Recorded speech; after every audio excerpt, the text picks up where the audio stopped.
Greetings and salutations, everyone. I am Celestial Saturn, and I am back with Touchstarved. Seeing as this has actually been one of the few videos on my channel that actually got a decent amount of views, I'm going to strike while the iron is hot and continue on. And not to mention that I was fairly deep into this part before I realized I wasn't recording, so it's going to be a little more stilted at the beginning since I kind of played a good ways in. But yeah, we're gonna continue on from the stairs of the Cenobium.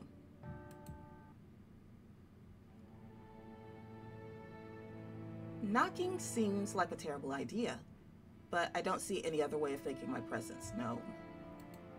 I'm halfway up the steps when something moves in my peripheral vision. Whoever that is kind of cute. A shadowy figure crouches beneath one of the white walls. They reach out and tug on a vine as if testing its strength. Oi! You there! The shadow vanishes as quickly as I spotted it, and a gaunt-faced man in a crisp charcoal uniform marches up the steps towards me. Ugh, another tourist. Get out of here once you're done gawking. A dismissive wave accompanies his equally dismissive words, and he turns on his heel without even waiting for an answer from me. So I'm guessing this is more or less like Hollywood. All the tourists will be around seeing the sights, and in some cases being somewhere they're not supposed to be. And you've seen it so many times that it's just like, all right, guys, moving along. Nothing to see here. Keep going. I mean, I understand. He's doing a job, and not a lot of people understand that. Well, you gotta do what you gotta do. I look back at where I saw the intruder, but there's nothing. Just the leaves blowing gently in a cool breeze.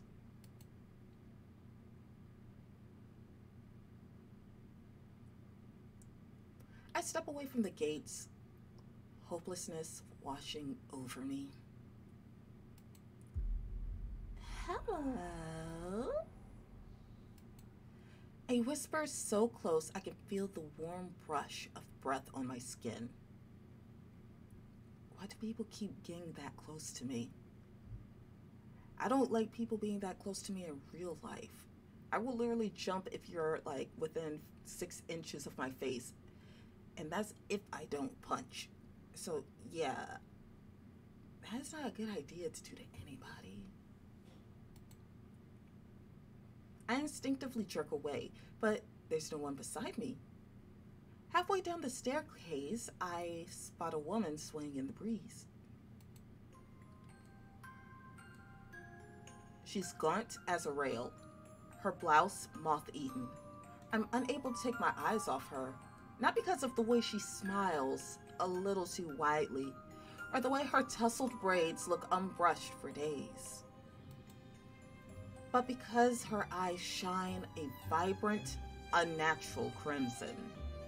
I'm both entranced and unsettled by their subtle glow. These days, you need a miracle to get in there. I'm unsure how to respond or if I even should.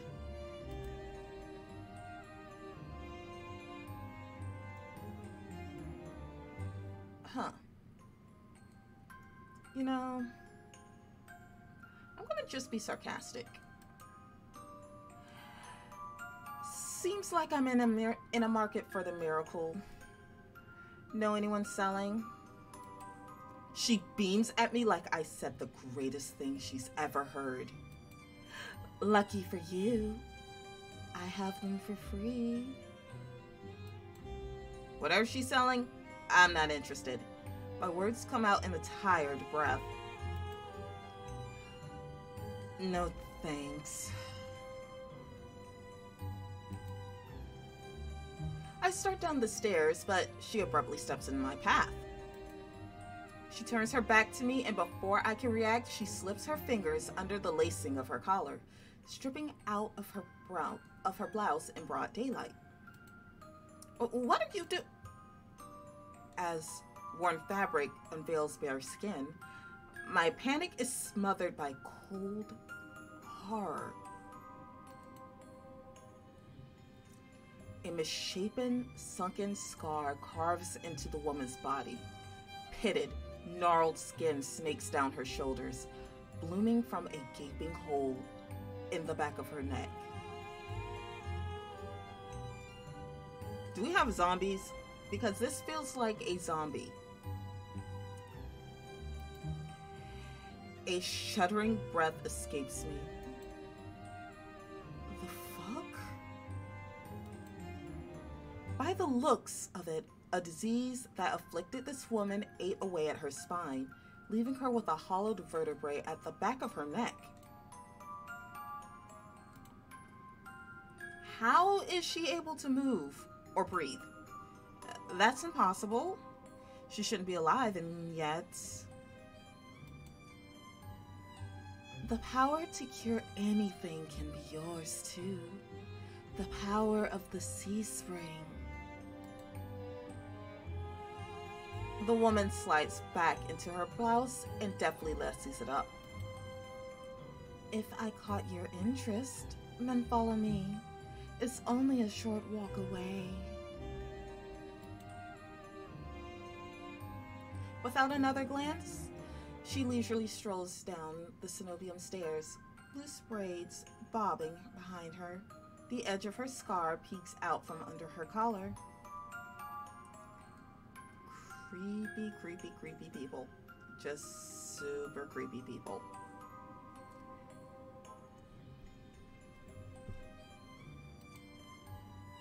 I stand there, wordless, until I manage to regain my bearings. It's a twisted miracle, but a miracle nonetheless. This could be the stupidest decision of my life, but what choice do I have? I take a final look at the cenobium's shut gates, then follow her down the steps. And this is how you die! We ascend from the higher streets, leaving behind their gilded decadence. As we cross the river, the wet, derelict districts feel more familiar to me. But the crimson-eyed woman takes me further, then farther still, until I'm met with an all-too-familiar sight. My gut lurches when I face the open horizon. The city's outskirts are hardly recognizable in daylight, and probably safer for it, but venturing beyond Eredia's walls is a gamble I wasn't prepared to take so soon. Keep going straight, and the sea spring will reveal itself to you. I bark out a bitter laugh, loud and involuntary. This is a setup. This has to be a setup. As soon as I step out there, some friends of yours will ambush and mug me. If I wanted something from you, I would already have it. Fair enough, because it looks like you can't die. She says it so lightly, I almost believe her, even if she looks as physically capable as a toothpick. You're as safe inside the city as outside of it. Truthfully, the territory before you is the safest of all. What do you mean, territory? This region belongs to the Eyes. Most people know him as a gang leader, but he's much more than that.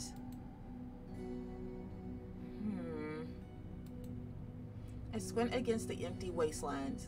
Only a fool or someone with nothing to lose would leave the city. Apparently I'm both. Get to trudging. But if this sea spring cured her, I need to see what it can do for me. I set off into the waste. Over my shoulder, the woman calls after me. Good luck, Saturn. I hope we meet again. My heart pounds with each step I take from civilization. For what it seems like an eternity, I force each foot forward, one step, then another, until a realization hits me. I never... Yeah, wait. Yeah, we didn't tell her. Who the hell is Shat? Something pierces the horizon ahead of me.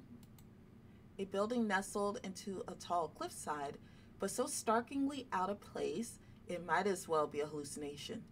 It drips with extravagance and honeyed mahogany, an ornate jewel of architecture. A row of dark silhouettes stand out on the horizon.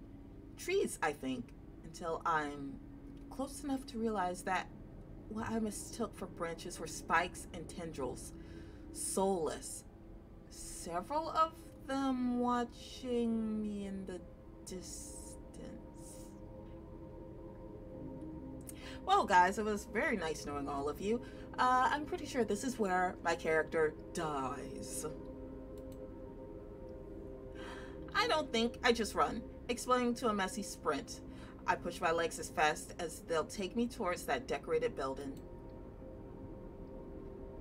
Flashes of last night chase me, the gushes of blood and the screams of death, the smell of burning flesh and sour bile. I can't go through that again. I won't. The next thing I know, I'm dashing up wooden stairs and crashing through towering double doors. Are those wards? I gasp for air, my lungs burning from exertion. I'm desperate to be safe, but when I process my surroundings, it's more hellscape than sanctuary.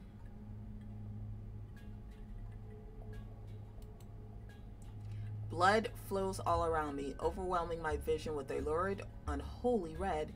Instinctively, my hand leaps to my mouth, but the rotten stench of blood never comes. Instead, a smoky scent hangs in the air, sharp and spiced. It's a drug den, isn't it? I swallow thickly, convincing myself that it's not as gruesome as it appears. This has to be the sea spring, the place that grants miracles. Pulling my eyes away from the pool, I take in the rest of my environment. Tall pillars flank me, blanketed with written notes. Seating pillows scattered the floors. A rustic kettle sits nearby. Well, yeah, I understand because we're looking over here. Someone must live here, despite how eerily empty it is. Oh, I'm staying silent. I am not going to let anything know that I am here. I will look around and maybe hide. I am not... I don't like this. I approach the paper-covered pillars. Maybe something here can tell me more. I reach for the closest because I'm not going to be doing any of this unnecessary risk. Because if I need to run, take the closest one and sprint the hell out of there. I reach for a note in front of me and it reads, "Dear Mother, don't cry for me. I'm sorry I didn't say goodbye, but we'll meet again in another life. I love you very much. From Iris. P.S. If you ever see me, never speak to me again." Okay. It's written in perfect cursive. I've never seen such beautiful handwriting. Before I can ponder it further, a sharp chill runs down my spine. Something's watching me. Let's go back outside with the soulless. I quickly set the note back, my eyes darting around the wooden deck, but it's still empty. Vacant. We need to leave. Finally, I look towards the sea spring.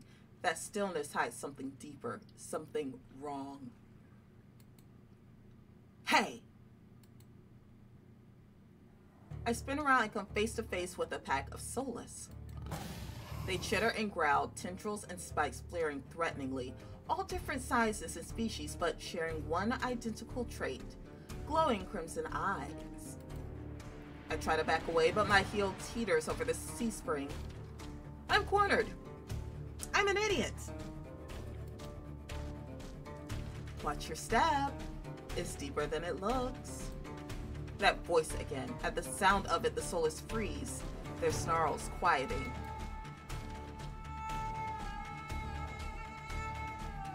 I search for the voice's source and find it above me, lounging in the rafters.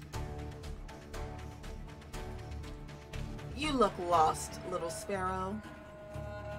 Are those tentacles? This game is getting weirder. So much weirder. I should not be here. His gaze is a violent crimson, one that sears through me, leaves me feeling raw and exposed. They're the same eyes I've seen over and over. First with the scarred woman, now with the soulless circling me, all bound by the sea spring's blood red. And the shroud of darkness behind him shapes like massive tentacles twist and coil around the beams. I can't focus. The soulless growls ring in my ears. They're not advancing, but that could change any second. Panic rises in my throat as I struggle to track them. Hey! Eyes on me. My stomach rolls as I tear my eyes away from the soulless. Don't ignore someone who's talking to you. It's not polite. Back your dogs up then.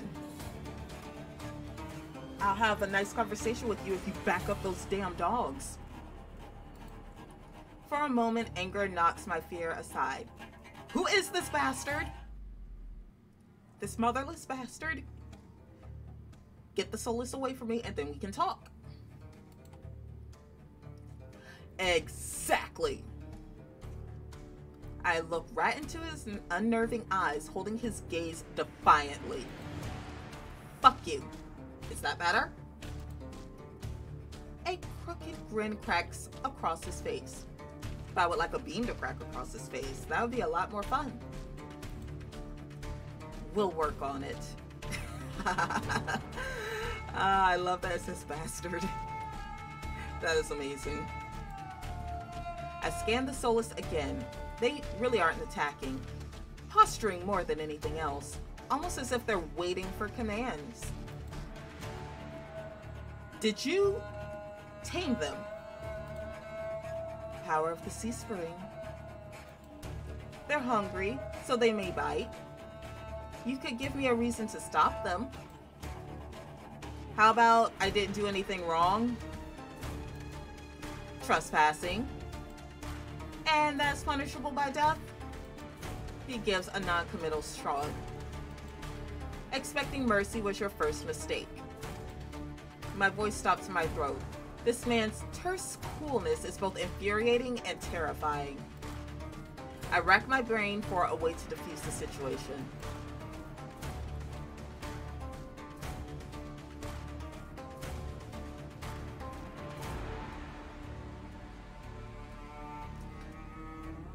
I honestly would rather just take my bandages off and start playing tag with some soulless.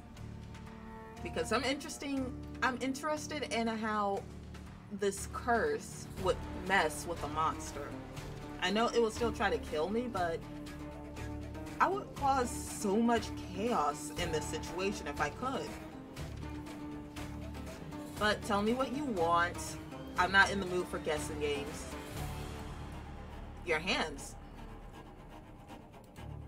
An alarm jolts through me. I hide my hands under my cloak. Show me. Why? Won't ask twice.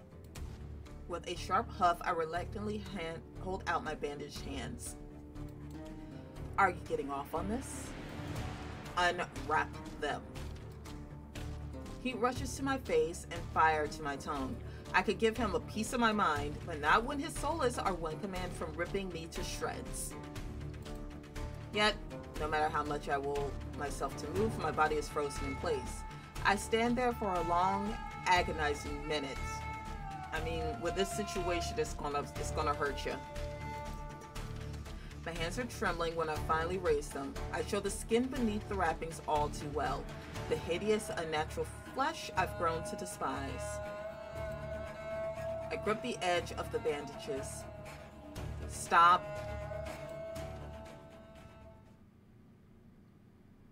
With a weary sigh, the man slides off the beam and lands with a thud that shakes the panels underfoot.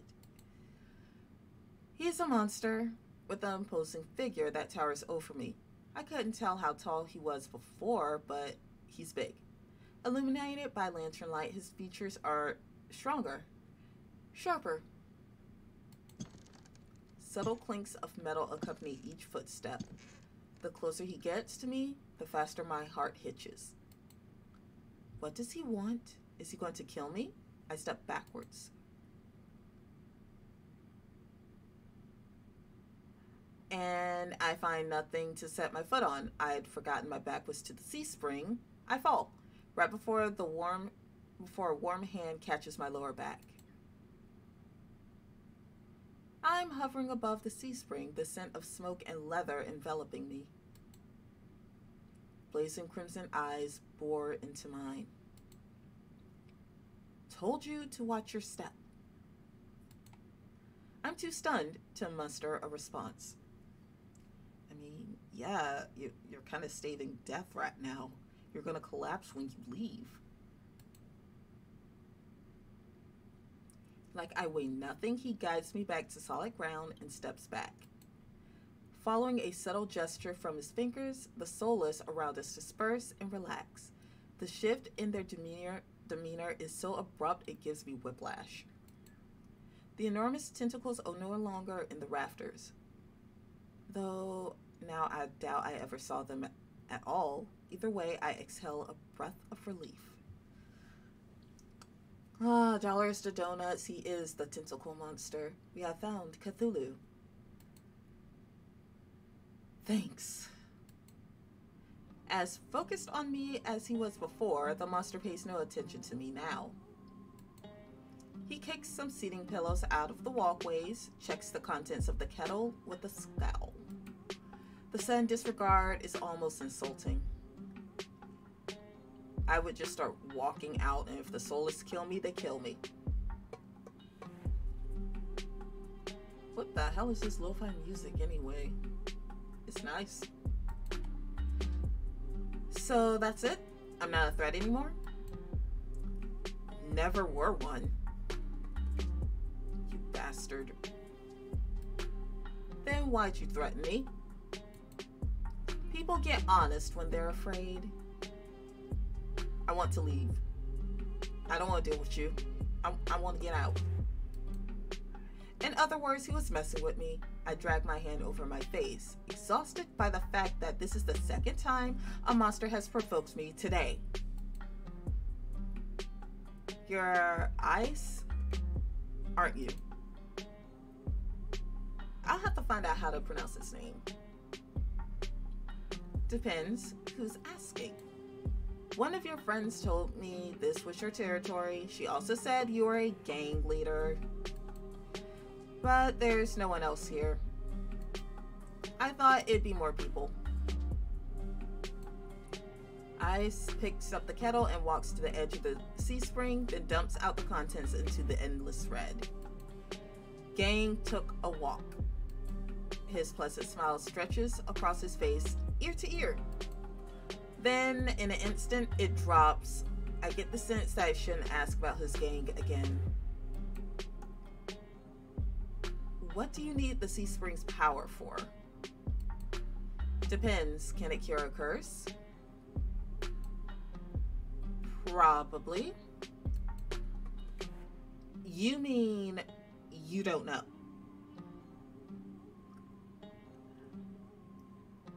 I would just turn this into a stinking parlor trick. I would find a sanatorium and start helping them fill their walls. I can make money doing this. Because at this point, screw a cure. I might as well just make money off of these evil little hands and start making money for some rich people. I'll be a right-hand man with a left-hand hook.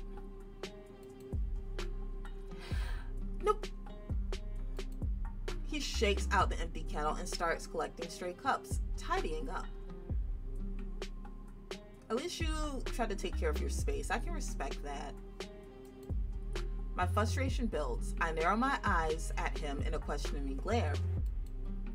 When he notices, he returns with an amused smirk. Are you being irritating on purpose? Listen, Sparrow, this sea spring can cure anything. Nothing's stopping you from trying it yourself. What do I have to do? Drink. I have to drink from the sea spring. I'm pretty sure that's not sanitary, and I'm pretty sure there's going to be the taste of blood to that. I really don't think I should. My eyes glide to the blood-like pool beside us. The idea of ingesting the strange liquid makes my guts churn. It's not as if I'm adverse to elixirs or decoctions. I've had my fair share of them, but one misstep and you can easily meet with a fate worse than death. Is there a price? Always. Eyes taps his temple with a finger. You lose it a little bit. That's it. Might have already beat it to the punch. My humor earns me an amused, feigned grin. This is a little different. When you drink from the sea spring, you forget who you are. Your mind combines with everyone who's ever drank before. Humans, monsters, soulless, one big happy family in your head. My blood runs cold. I've heard of these before. Group minds. Some legends suggest that independent minds can be physically linked together through a strong enough catalyst. It's never been done before, but something tells me this is real, even if one thing doesn't add up. Your eyes are red too, but you obviously haven't forgotten who you are. Before I finish my sentence, eyes strides past me towards the entrance. Time's up. Let's finish this later. Wait, already? You haven't told me anything. Came on a bad day. I've got somewhere to be. There are still so many questions burning on the tip of my tongue, but my frustration spills out before any of them. I was told to come here for help, but instead I get threatened and kicked out. You're joking, right? Watch your tongue. I'm nice, but you don't want to ruin the host's mood. My skin prickles. The feeling of being watched washes over me again. My eyes dart back over to the sea spring. A lone ripple dances on the quiet surface. I take Eyes' advice and clamp my mouth shut. Eyes approaches by a nearby soulless, a lanky dog-like one with 6 legs and a crown of tendrils. Several sets of crimson eyes adorn its sides. Its forked tail wags rapidly when Eyes squats beside it. He runs his fingers through the tendrils, scratching its chin and pats its head. I'm sorry, but there's almost no type of dog that wouldn't be a good boy. A gentle smile plays across Eyes' lips. The affection he holds for the soulless is painfully clear. I dip my eyes away, my stomach fluttering at the tender sight. It's getting dark out, so this pretty girl will guide you back. Following with a short whistle from Eyes' lips, it trots over to the entrance, obediently. Tail swing. I want to pet Good Girl. I know Good Girl might bite my hand off, but Good Girl needs to be petted. I watch the soulless warily. Pretty is not a word I would use to describe it, and the idea of it protecting me sounds absurd. If I decide to drink, how should I find you? Find someone with eyes like mine. They'll point you in the right direction. But think it over. Once you drink, you can't go back. It's a lot to process, but I give a small nod. At least I know I have another option for a cure. Oops. I follow the solace at a measured distance and watch it nudge the giant doors open with ease. I'm about to cross the threshold. I sneak one last glance behind me. My heart skips when I meet Ice's eyes. I'm about to snap my head away, but he just flashes me an easy smile. Till next time, Sparrow. I'll buy you a drink for scaring you. I don't trust myself to say anything but respond with a curt nod.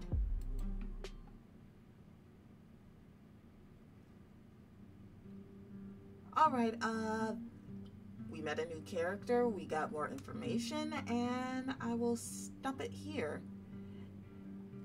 It is getting deeper and deeper as far as this mystery is. What's exactly the Cenobium? Are the monsters really as bad as we think they are? Like, there's too much going on. But I want to know what happens. But I'll definitely keep playing. But if they already have the series out, like the full-on game, then this will probably be the last thing that you see before I basically restart the whole thing over again. But if not, we're going to continue on and see what's going on in this town and what secrets we can unveil. Until then, like, comment, subscribe. Tell me what you like about this game so far. And until then, I'll see you next time. Bye.